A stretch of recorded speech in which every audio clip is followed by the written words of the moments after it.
ಪ್ರಜ್ವಲ್ ರೇವಣ್ಣ ಮೇ 31ಕ್ಕೆ ವಿಚಾರಣೆಗೆ ಬರ್ತೀನಿ ಅಂತ ಅಂದಿದ್ದಾದ್ರೂ ಯಾಕೆ? ಇಷ್ಟು ದಿನ ಇಲ್ಲದೆ ಇರುವಂತ ಪ್ರಜ್ವಲ್ ಈಗ ಬರ್ತಿರೋದು ಯಾಕೆ? ಇದೇ ತಿಂಗಳ 31ಕ್ಕೆ ಮುಕ್ತಾಯವಾಗಲಿದೆ ಪ್ರಜ್ವಲ್ನ ಪಾಸ್ಪೋರ್ಟ್ ಅವಧಿ. ಪಾಸ್ಪೋರ್ಟ್ ಅವಧಿ ಈ 31ಕ್ಕೆ ಮುಕ್ತಾಯ ಆಗತ್ತೆ. 31ಕ್ಕೆ ಪಾಸ್ಪೋರ್ಟ್ ಮುಕ್ತಾಯವಾಗ್ತಾ ಇರೋದ್ರಿಂದ ವಾಪಸ್ ದೇಶಕ್ಕೆ ಬರ್ತಾ ಇದ್ದಾರೆ ಪ್ರಜ್ವಲ್. ಮೇ 31ಕ್ಕೆ ಪಾಸ್ಪೋರ್ಟ್ ಅವಧಿ ಮುಕ್ತಾಯ. ಹೀಗಾಗಿ 30ಕ್ಕೆ ದೇಶಕ್ಕೆ ಎಂಟ್ರಿ ಕೊಡ್ತಾರೆ. ಪಾಸ್ಪೋರ್ಟ್ ಅವಧಿ ಮುಗಿದಿದ್ರೆ ಹಾಗಾದ್ರೆ ಬರ್ತಾನೆ ಇರಲಿಲ್ವಾ ಪ್ರಜ್ವಲ್?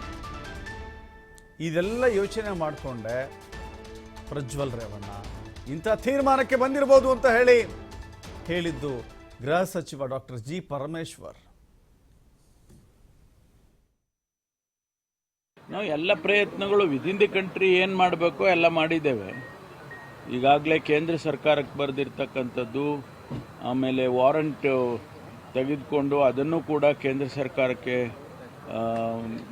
ಮಿನಿಸ್ಟ್ರಿ ಆಫ್ ಹೋಮ್ ಅವ್ರಿಗೆ ತಿಳಿಸಿರೋವಂಥದ್ದು, ಎಕ್ಸ್ಟರ್ನಲ್ ಅಫೇರ್ಸ್ಗೆ ಇದೆಲ್ಲ ಮಾಡಿದ್ದೇವೆ.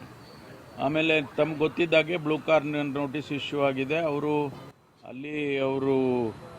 ಬರದೇ ಹೋದರೆ ಅವರ ಲೊಕೇಶನ್ ತಿಳ್ಕೊಂಡು ಇಂಟರ್ಪೋಲ್ನವರು ಇಂಟರ್ಫಿಯರ್ ಆಗ್ತಾರೆ ಅಂತ ಎಲ್ಲ ನಡೀತಾ ಇತ್ತು. ಈ ಸಂದರ್ಭದಲ್ಲಿ ಅವರು ನಾನು ವಾಪಸ್ ಬರ್ತೇನೆ ಅಂತ ಹೇಳಿ ವಿಡಿಯೋ ಮೂಲಕ ತಿಳಿಸಿದ್ದಾರೆ. ಅದು ಭಾಳ ಸೂಕ್ತವಾದದ್ದು. ಯಾಕೆಂದರೆ ಕಾನೂನನ್ನು ಇದರಿಂದ ತಪ್ಪಿಸ್ಕೊಳ್ಳೋದಕ್ಕೆ ಯಾರಿಂದನೂ ಸಾಧ್ಯ ಇಲ್ಲ.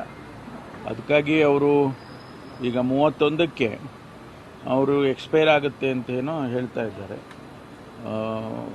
ಅವರ ಮೆಂಬರ್ಶಿಪ್ಪು ಚುನಾವಣೆಯಲ್ಲಿ ಸೋತ್ರೆ ಅವ್ರ ಮೆಂಬರ್ಶಿಪ್ಪು ಹೋಗುತ್ತೆ. ಆಟೋಮ್ಯಾಟಿಕ್ಕಾಗಿ ಅವರ ಡಿಪ್ಲೊಮ್ಯಾಟಿಕ್ ಪಾಸ್ಪೋರ್ಟ್ದು ಕೂಡ ಸೀಸ್ ಆಗ್ತದೆ. ಇದೆಲ್ಲ ಅವ್ರು ತಿಳ್ಕೊಂಡು ಬಹುಶಃ ಅವರು ಬರೋದಕ್ಕೆ ಯೋಚನೆ ಮಾಡಿದ್ದಾರೆ ಅಂತ ತಿಳ್ಕೊಳ್ತೀನಿ ನಾವು ಎಲ್ಲ ಪ್ರಯತ್ನಗಳು ವಿದಿನ್ ದಿ ಕಂಟ್ರಿ ಏನು ಮಾಡಬೇಕು ಎಲ್ಲ ಮಾಡಿದ್ದೇವೆ. ಈಗಾಗಲೇ ಕೇಂದ್ರ ಸರ್ಕಾರಕ್ಕೆ ಬರೆದಿರ್ತಕ್ಕಂಥ